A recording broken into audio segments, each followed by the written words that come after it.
Hello बच्चों, let's read this question and the question says that find the equations of the line passing through the point 1, minus 2, 3 and parallel to the planes x minus y plus 2z is equal to 5 and 3x plus 2y minus z is equal to 6। तो आइए अब इस question को यहाँ पर हम solve कर लेते हैं। इस क्वेश्चन में हमसे कहा गया है कि हमें यहाँ पर इक्वेशन बतानी है लाइन की जो पास करती है थ्रू द पॉइंट 1, minus 2, 3 और पैरेलल है planes x minus y plus 2z is equal to 5 के and 3x plus 2y minus z is equal to 6 के। तो यहाँ पर हम की कॉन्सेप्ट यूज करेंगे that line passing through x1, y1, z1 and having direction ratios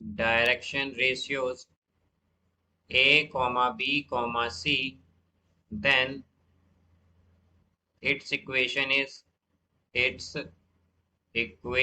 is x minus x1 by a is equal to y minus y1 by b is equal to z minus z1 by c।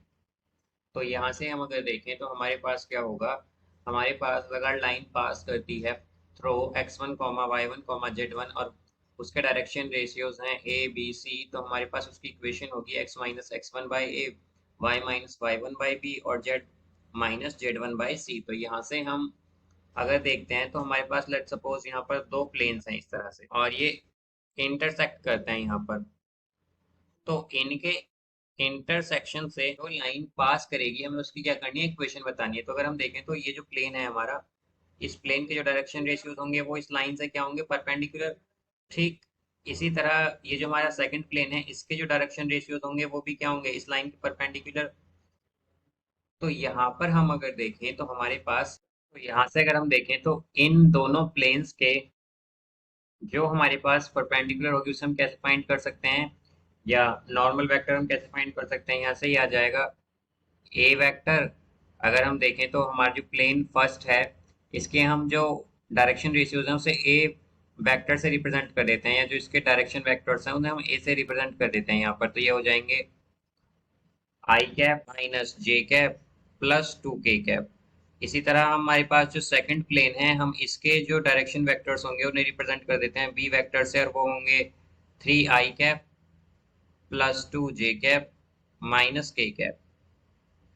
तो यहाँ से अब अगर हम देखें तो हमारे पास क्या होगा, ए वेक्टर क्रॉस बी वेक्टर जो है हमारा वो आएगा यहाँ से डिटर्मिनेंट आई कैप जे कैप के कैप। ये होगा 1 माइनस 1 2 3 2 माइनस 1। तो इसे अगर हम सॉल्व करें यहाँ पर तो ये हो जाएगा I vector I cap into 1 minus 4 minus J cap into minus 1 minus 6 plus K cap into 2 plus 3। तो यहाँ से हमारे पास A vector cross B vector आएगा -3i cap plus 7j cap and plus 5k cap, ये आ जाएगा यहाँ पर। तो अब अगर हम यहाँ पर इक्वेशन ऑफ लाइन देखें, इक्वेशन ऑफ लाइन, तो उसके लिए हमें डायरेक्शन रेशियो चाहिए होंगे यहाँ पर इस लाइन के। तो इस लाइन के जो डायरेक्शन रेशियोज हैं बेसिकली वो क्या है यहाँ पर, ए क्रॉस बी, एक vector cross B vector basically क्या है हमारा, ये डायरेक्शन वेक्टर को रिप्रेजेंट करता है हमारे पास लाइन के। तो यहाँ से हम डायरेक्शन रेशियो क्या कह सकते हैं लाइन के, ये होंगे -3, 7, 5। तो अगर हम इक्वेशन ऑफ लाइन अगर देखें तो हमारे पास डायरेक्शन रेशियोज क्या हैं, लाइन के डायरेक्शन रेशियोज हैं हमारे पास लाइन के यहाँ पर -3, 7, 5, और वो पास करती है and passing throw -2, 3।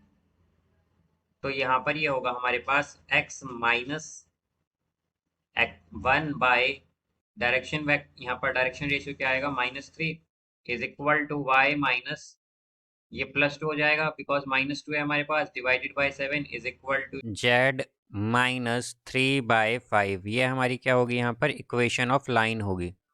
So I hope you understood it well. Best of luck. Thank you.